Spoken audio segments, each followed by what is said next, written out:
Welcome to another Telltale Books video. I'm Greg, and I'm going to continue my Harlan Ellison series with this video and his, in my bibliography, 29th, I believe, story titled White Trash Don't Exist. And this should be the final story for October of 1956. He published quite a lot of stories in that 1 month. I mean, he didn't write them all in that 1 month. He might have written them all spaced out over a whole year, but it just happens that the magazines, with their lead times, all just lined up for all those stories to be put on the newsstands that month. Or he might have written them all in September and had them published in October. I'm not sure. I don't have the details of that.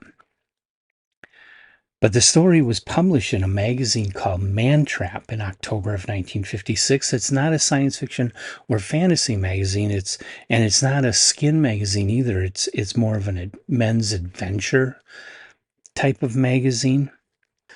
It's kind of a thriller,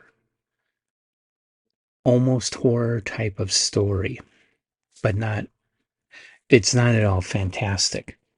And I do not have a copy of Man Trap. I have no idea where you can get it. I do have the story. It was published in one of Ellison's 1970s short story collections. It's primarily a collection of non-genre works. In other words, they're not horror, they're not fantasy, they're not science fiction. And it's titled No Doors, No Windows. And I actually have 2 copies of No Doors, No Windows. And the reason is that this paperback copy, I generally don't prefer paperbacks, but in this case,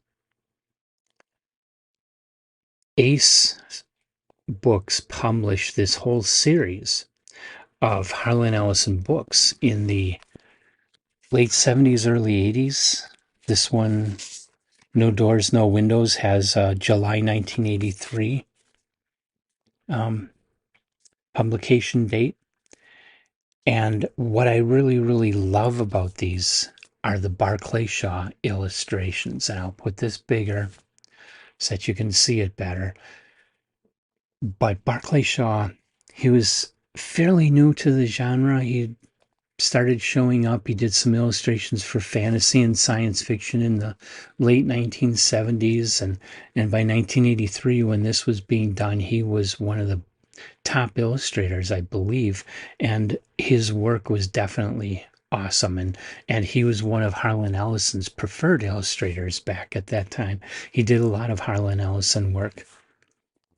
And just looking at the illustration here, it shows this is a really cool illustration, very realistic, very compelling. You look at it and you just wonder what the heck's going on. He's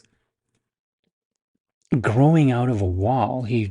His legs are, or he's turning into the wall, but it looks like he's coming out of it and trying to bust out of it. But his torso and legs are part of the brick. And there's this ivy growing up the wall towards him. And he has an extremely pained, stressed out expression. I don't know what story this is for. It's not for No Doors, No. I mean, it's not for White Trash Don't Exist. I can tell you that.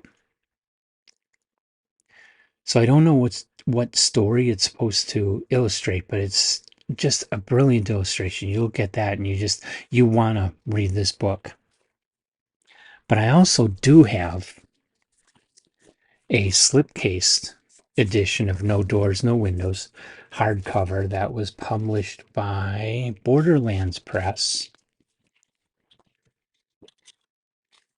in, when did you guys do this? 1991. And this is where I'm actually reading the stories in No Doors, No Windows, because I don't want to bend the paperback. Both of these books, of course, are not currently in print, these editions. I'm not aware of any edition that's available in bookstores right now or on Amazon. other than used. Pretty sure Open Road Media, when they published all of Harlan Ellison's work right after Ellison's death, they put everything into ebooks, and those are all still available on Kindle and Apple Books, and so I'm pretty darn sure you can get No Doors, No Windows as an ebook, brand new, and for a reasonable price too. What is White Trash Don't Exist about? First of all, gotta remember, October 1956. Okay. A lot of people probably wouldn't like the term white trash these days, but it was pretty common and used a lot. Even when I was young in the 70s, it's one of those things that we hopefully have grown beyond, but back then we didn't. And it does relate to the characters in the story. You got to remember that a lot of times Ellison's not writing his own opinions here. He's forging the character. And in this story, you have Charles Bennett is kind of a um, slow young man who works for a guy named Herm Cressman at a cafe called Deepwater. And Herm just treats Charles like trash and calls him trash and just looks for every possible reason to abuse this kid. But Charles is slow, and he comes from a very poor family. And he kind of has to take it because he needs the job. And it's not like he can go get a job anywhere. A lot of people wouldn't have hired him in 1956. There was a lot of discrimination against the disabled.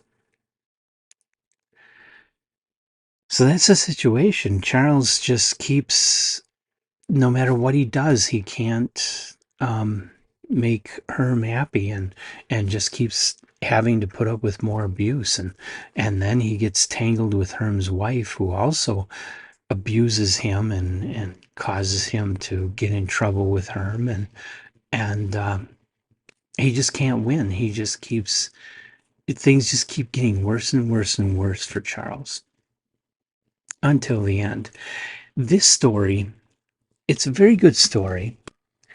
It's not speculative fiction, but as far as being science fiction or fantasy or having any supernatural element for a supernatural horror kind of thing, the characters are very well created. And mind you, this is a short story. The characters are very well created, very well brought to life. I think I won't spoil the ending, but I think it is kind of predictable. It is that 1950s twist type of ending. And, I'm reading a lot of Stephen King right now, and this story reminds me a lot of some of the things that Stephen King wrote, some of the short stories that King wrote early on in his career. I think this, if you disguised it and nobody knew any better, I think this could go right into a Stephen King collection, and people would be none the wiser. It really is very King-like. Not a top tale, it's not quite that great, but it is very good and very recommended. If you have any interest in Harlan Ellison, if you've read I Have No Mouth and I Must Scream and think that is a super fabulous story, this story is worth your time. It's not going to be as good as I Have No Mouth, but it's a very good story and worth your time. And you'll start to see how Harlan Ellison brought a lot of what people love about I Have No Mouth into all of his work. That kind of dark side of humanity that just infuses all his work. So, have you read White Trash Don't Exist? If you have, please leave your comments. Please do not spoil the ending. to are welcome. Otherwise, hit the like button, hit the subscribe button. Come on back. This was 29.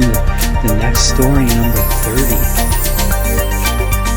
is titled Misasa, which I don't believe was professionally published. I think it's in a fan magazine.